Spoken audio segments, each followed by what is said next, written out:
my take is like never do business with friends and family. If there is an option for that, if you really want to do that, uh, make a proper understanding in paper.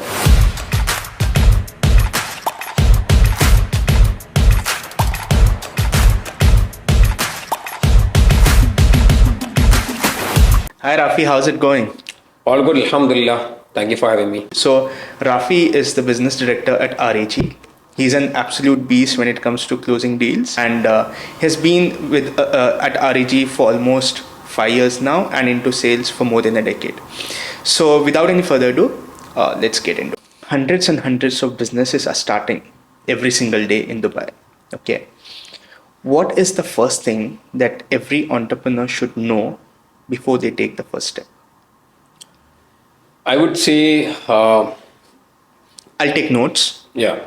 So I would say the first thing will be choosing the right business structure and jurisdiction.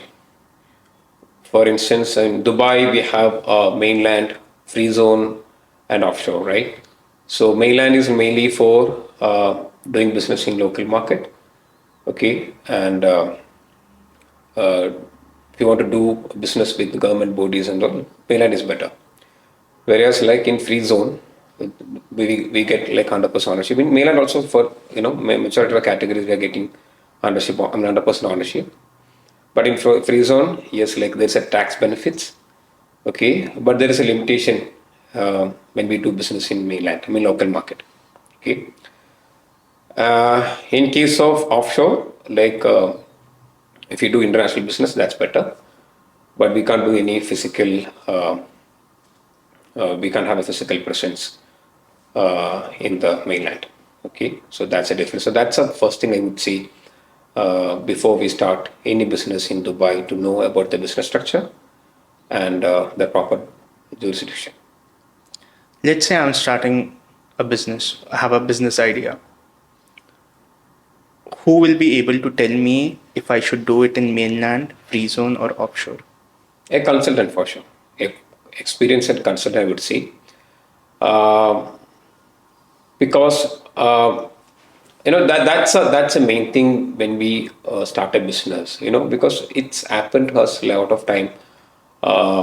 Even last week we had a client uh, who was facing a problem with his license, because in Dubai mainland, for obtaining a partner visa, we need 72,000 capital amount in the MOU.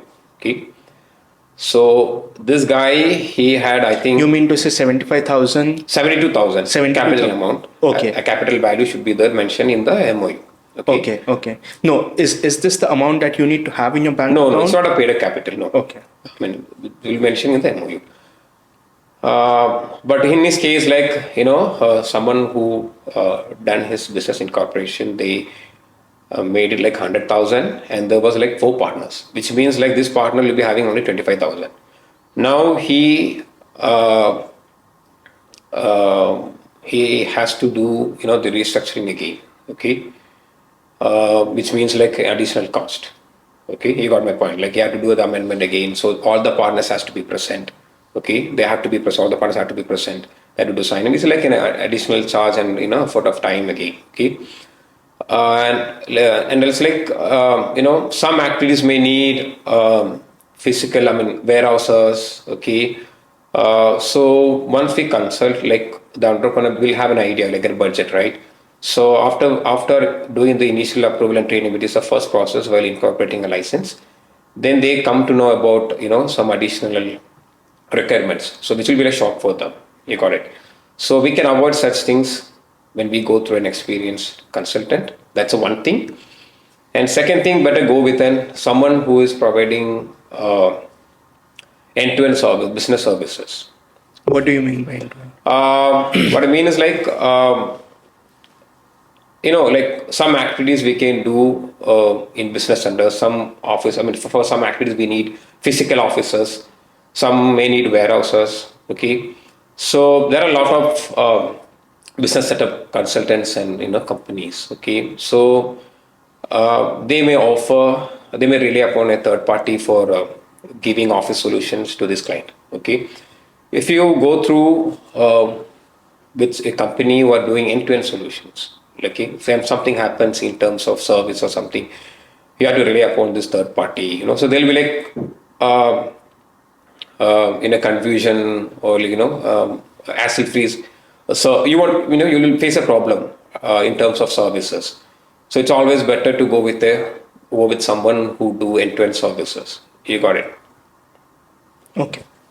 This Let's say I if they face any problems, the inspections, in any services in terms of office spaces, they have to go to their consultant. Okay, so basically the consultant, they got it from a third party, right? Because like under a single umbrella, there will be one point of collusion. One point of communication. So it will ease the communication. Yeah. understood. Perfect. And also, nowadays, like usually the consultants, they think their job is done after obtaining a license. It's not.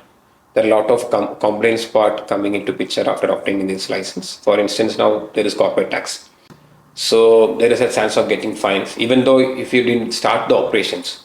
Okay, you have to do the registration for the corporate tax and also WPS. Okay, if you want to do the salary, you have to go through an WPS. Such things often such problems are often faced by people who are coming from abroad. They don't know about the Dubai standards, the rules over here. So finally they end up with a lot of hefty fines and all. Yeah. So you mean to say finding the right Right consultant consultant, in the right business? consultant, experienced consultant, would say. Yeah, that's number one thing. Yeah. Okay, fair enough. Let's say someone who is coming, like you mentioned, that someone who wants to come outside the UAE to UAE and start their business. What are few things that they need to keep in mind? I mean, when they're coming here, they might not be aware of the right consultant, right? Or there could be an idea that they think would work over here and that won't work over here. Like, what are some of the things that they need to do before they actually come in and set up their business? Like market research, maybe. How do you see clients, I mean, entrepreneurs doing it in UAE right now? See, there are two set of clients. Okay, uh, there are people who are in Dubai, uh, already experienced in that industry, who want to start that business. Okay, which they are already experienced. Okay, and they know the market very well. And there are people who are coming from outside. They just want to start the business. So Dubai is a totally different market. Okay, so I would say like to do research, market research to know about the market and to know their potential clients, with their targeted deals, and make a proper business plan and know about the business structure. Okay, that's a very first step, and then do the company incorporation. Okay, so people who are coming from abroad, the problem is they're facing is like keep some time for that. Okay, business license we may get in a matter of 1 to 2 days. Okay, but there are other things which comes to picture after obtaining this license, like establishment card and labor card, e-signature card, and visa things. So I would say nowadays, like we'll be getting only one partner visa. No matter how many partners are there in this license, we'll be getting only one partner visa. So for getting a partner visa, ideally for a non-resident, Dubai resident, ideally they have to allocate 15 working days. Hmm. Okay, tentatively. Okay, it depends on the because first we need establishment card, then we have to apply for entry permit, and we have to do then medical status change medical, and we have to get an appointment for biometric for the AID, Emirates ID. Only then we'll get an Emirates ID. When after we obtain this Emirates ID, we can go for the signature card and labor card. Then only we can proceed with employee visas. So they have to allocate enough time for that. So roughly, how long would it Roughly, I would say, as I mentioned, like for partner visa, it will be like 15 working days. Again, for this employee visa, I would say another 10 working days. be? Yeah, yeah. Okay. Yeah. So people may think like, license will get in a matter of 1 to 2 days. But, visa and other things like it will take some time. If they are Dubai residents, okay, we can do the process with the Emirates ID. Okay, because they and how don't have long will Emirates that ID, take? right? So yeah. How long will that take if the person is already over here? For someone who already have an Emirates ID, then see, getting an establishment card, I can give a time, like maybe like 1 to 2. Sometimes like we make it in same time, same day. Hmm. Maybe like 2 to 3 working days, Hmm. depends. Yeah, yeah. So then for doing the employee visa, for us this Emirates ID is enough. Hmm. Yeah. Interesting. Yeah. I mean, like when it comes to setting up business in Dubai, right? One thing is that there are a lot of benefits, okay, and that is shown, okay, be it on social media or be it on, you have lesser taxes, you have other all the benefits, right? It's quick, you don't need a partner to start and all of that, which is good.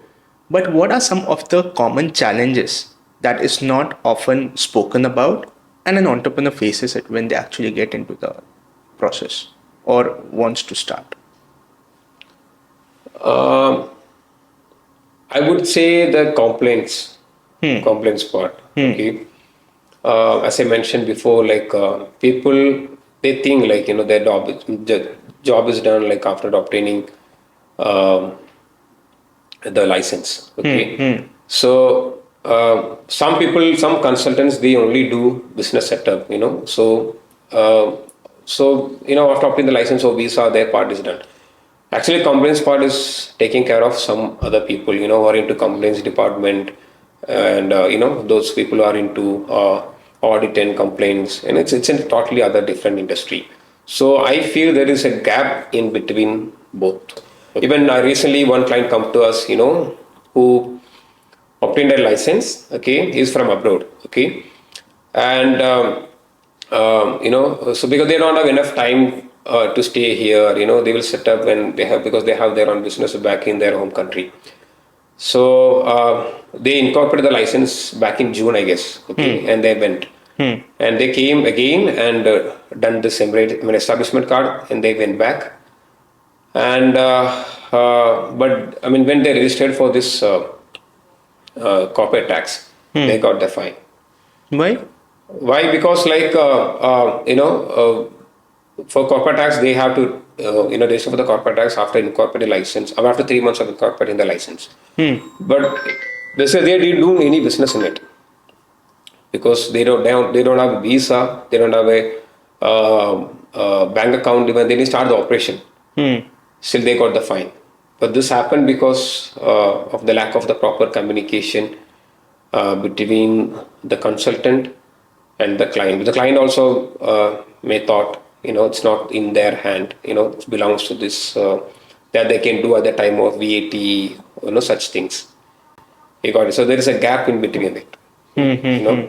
So we should know, about the compliance part, the legal things, prior to incorporating the company. So where proper consultant can help them with, yeah, someone who can do a complete solutions. Yeah, they can give you directions. Okay, this is what coming into picture. They can give an heads up. So you mentioned about partnerships, right? So what exactly you mean when you say partnership? Is it like you need a co-founder for your startup, or you need an investor? I would say if you have enough capital to do your business, better go alone. Okay, do yourself. Don't go for an investor. I would say that's my personal suggestion. That's my take. Because we have seen with a lot of our clients, have been uh, friends for past 15 years and ended up like you know uh, breaking their relationship and this You business. mean to say the investor with your friends of Yeah, 15 yeah, yeah. I years? mean, they started. I mean, my take is like never do business with friends and family. Okay. Uh, Why? if we are like if there is an option for that, if you really want to do that, uh, make a proper understanding in paper, make a proper exit plan. Okay, yes, I mean, if I exit from this one, okay, this is what going to happen, and make everything written document. Okay, even though like if you are investor, I would say if you are investing in some company in Dubai, make sure your name is there in the license. Otherwise, there is no value for it. There is no side agreement, nothing as such.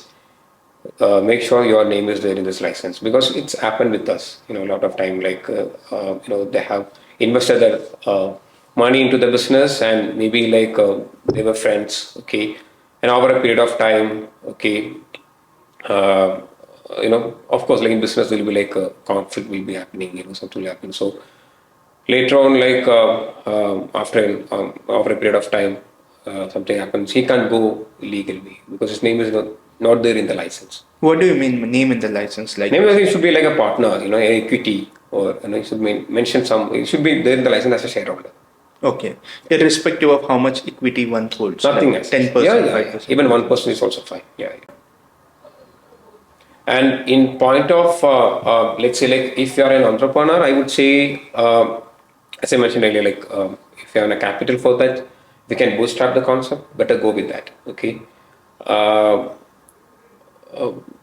because uh, at the end it's a liability, right? I mean, if someone, when the guy was investing, if if you both are in the same page, if you know his, I mean, your concept, you can relate something or you can contribute something in terms of, let's say, if you are new here in this, I mean, not in the industry, in this market.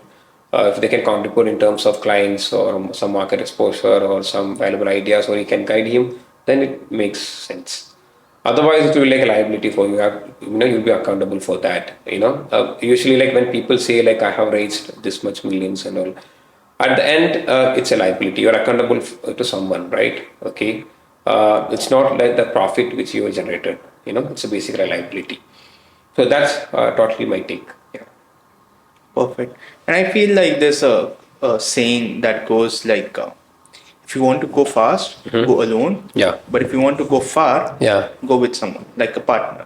Perfect. Right? Yeah. Yeah. So that is something that I also believe, like, when it comes to running business, if you're having a partner or co-founder, whoever that is, you need to have that sync. Like if someone is good at execution, okay, let him do that part. And the other part is other person is a visionary. Let him do his part. That's why I say, like, there should be a proper communication, a proper understanding between them. Okay. And also, as you mentioned, like when we start small, um, we have a business center as well, right? So I used to tell our colleagues, whenever, or else like the client, someone who is starting a business, like because we have seen, we have different type of offices.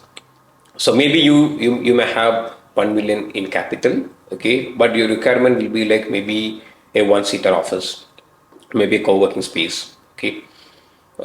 So when they come for viewing, okay, when they see our fancy offices, okay, window view offices, facing Burj Khalifa, the canal view, or they say, I want to go for this office. So I told my colleagues, understand your client's requirement and suggest them, which are option they want to start with.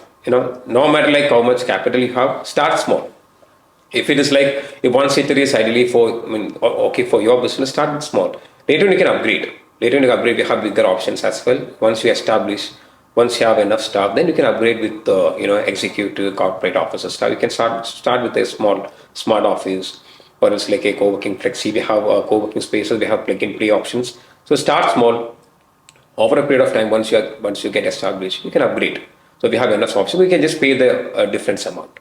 Okay, so we have enough amount. So that make really sense. But this is a common practice, we see in our business. Yeah. Lovely. That's all I had to ask you today. Thank you for taking out your time. My pleasure. And Thank you for having yeah, me. we'll Take see care. you next week again. Inshallah. Yeah? Take care. Awesome.